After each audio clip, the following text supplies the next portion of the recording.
पंजाब राज्यों की 5 विधानसभा सीटों पर आज उपचुनाव के लिए वोटिंग की जा रही है। इनमें गुजरात की 2, पंजाब, केरल और पश्चिम बंगाल की एक सीट शामिल है। मतदान सुबह 7 बजे से शुरू हो चुका है।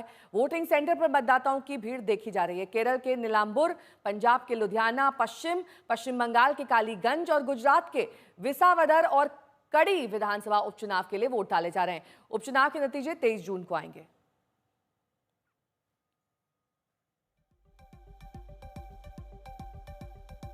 23 जून को नतीजे आएंगे। ये वो सीटें हैं जिन पर उपचुनाव हो रहा है। केरल का नीलांबुर और लुधियाना पश्चिम,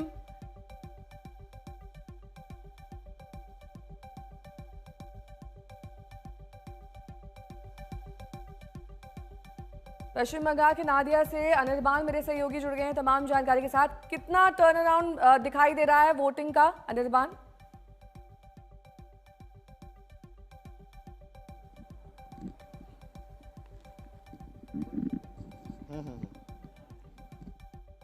ठीक है, आवाज नहीं पहुंच रही है। इस बीच 4 तस्वीर हम आपको दिखा रहे हैं। कड़ी और विसावदर, वहीं लुधियाना पश्चिम, केरल का नीलांबुर और पश्चिम बंगाल का कालीगंज, ये तमाम वो सीटें जहां पर आज उपचुनाव हो रहा है और वहां पर मतदान की प्रक्रिया सुबह 7 बजे से मतदान जारी है। अनिर्बान मेरे सहयोगी जुड़ गए हैं। अनिर्बान, किस तरीके का टर्नआउट आप देख पा रहे हैं? सुबह से कितने फीसदी मतदान हुआ है? देखिए, अभी तक ज्यादा फीसदी मतदान तो हुआ नहीं है, लेकिन ये बता दें कि ये जो कालीगंज इलेक्शन जो कॉन्स्टिट्यूएंसी है उस पे भारी आंखें है इलेक्शन कमीशन ऑफ इंडिया की, क्योंकि ये एडजेसेंट टू मुर्शिदाबाद है। कुछ दिन पहले हम लोग देखे थे कि मुर्शिदाबाद में हिंसा छिड़ी थी और इसी कारण इलेक्शन कमीशन ऑफ इंडिया की सेक्रेटरी संजीव कुमार प्रसाद खुद यहाँ पे आए हैं और सारा दिन यहीं पे रहेंगे ताकि कोई किसी भी तरह की कुछ भी जो है कि अफरा तफरी यहाँ पे ना मचे और शांतिपूर्वक ये इलेक्शन हो यहाँ पे। इसीलिए महत्वपूर्ण है क्योंकि कुछ दिन पहले ही मुर्शिदाबाद में हिंसा छिड़ी थी और इसी कारण इस वक्त जो है कि इस पे ज्यादा नजर रखा हुआ है ईसीआई की तरफ से और साथ ही साथ 14 कंपनी जो है कि सेंट्रल फोर्सेस भी डिप्लॉय किया गया है। और दिखा दे कि पीछे की तरफ की तस्वीरें जहां पे धीरे धीरे मतदान चल रही है, क्योंकि हालांकि ये बाईपोल है तो इस पे लोग धीरे धीरे मतदान देने आ रहे हैं। लेकिन सबसे महत्वपूर्ण जो चीज है कि पूरी इंडिया में सबसे जो सेंसिटिव जो कंस्टिट्यूएंसी दिखाया गया है बाईपोल में वो है ये कालीगंज और यहीं पे इलेक्शन कमीशन की नजर है और यहाँ पे जो सेक्रेटरी है इलेक्शन कमीशन की वो अपने नजर बनाए हुए हैं। साथ ही साथ 14 कंपनी जितने भी यहाँ पे। ठीक है, ये अति संवेदनशील मतदान केंद्र है और इसके साथ ही अमन भारद्वाज मेरे सहयोगी इस वक्त लुधियाना से जुड़ गए हैं तमाम जानकारी के साथ। अमन, सुबह से वहां पर कितना परसेंटेज वोटिंग हुई है? क्या सूरत हाल आप देख पा रहे हैं वहां पर वोटिंग का, क्योंकि उपचुनाव है?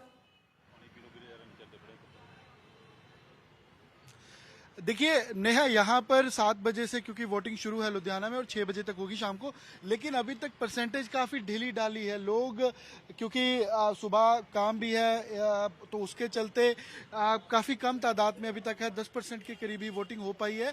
लेकिन अगर पॉलिटिकल कंपटीशन कहें यहाँ पर तो 3 कॉर्नर ये मुकाबला यहाँ पर है, बीजेपी, कांग्रेस और आम आदमी पार्टी। आम आदमी पार्टी के 2022 से यहाँ गुरप्रीत गोगी विधायक थे जिनकी मौत के बाद यहाँ पर उपचुनाव हो रहा है और अब बीजेपी ने क्योंकि लुधियाना वेस्ट ये विधानसभा है तो इसमें लोकसभा 2024 के जो रिजल्ट थे उसमें इस कंस्टिट्यूएंसी से बीजेपी सबसे आगे थी। हिंदू डोमिनेंट एरिया है और लुधियाना को क्योंकि इंडस्ट्रियल कैपिटल पंजाब की कहा जाता है तो लॉ एंड ऑर्डर सिचुएशन में पंजाब आम आदमी पार्टी के खिलाफ कुछ चीजें हैं, एंटी इनकम्बेंसी भी है, लॉ एंड ऑर्डर सिचुएशन भी है, किसानों से आहत इंडस्ट्रियलिस्ट भी हैं और साथ साथ इसके चलते ही कांग्रेस की जो आपस की तनातनी है उसमें भारत भूषण आशु का मास लीडर उभरना, तो ये तीनों सिचुएशंस है तीनों पार्टी की जो यहाँ पर इंटरेस्टिंग इस इलेक्शन को बना रहा है।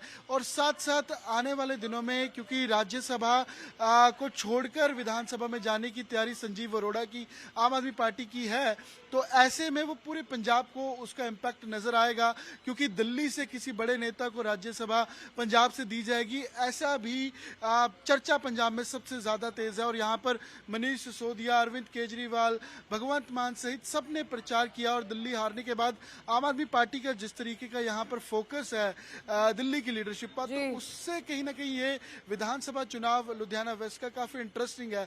लेकिन इस वोट परसेंटेज से, क्योंकि गर्मी के दिन है, गर्मी बहुत ज्यादा है और यहाँ पर आज मौसम भी बिल्कुल तेज धूप भाला है, तो ऐसे में कितनी वोट परसेंटेज रहती है वो जरूर देखना रहेगा। और वोटिंग लगातार वोट परसेंटेज शाम 6 बजे तक मालूम चल पाएगा कि आखिरकार इन उपचुनाव में किस तरीके के परसेंटेज ऑफ वोटिंग हुआ है।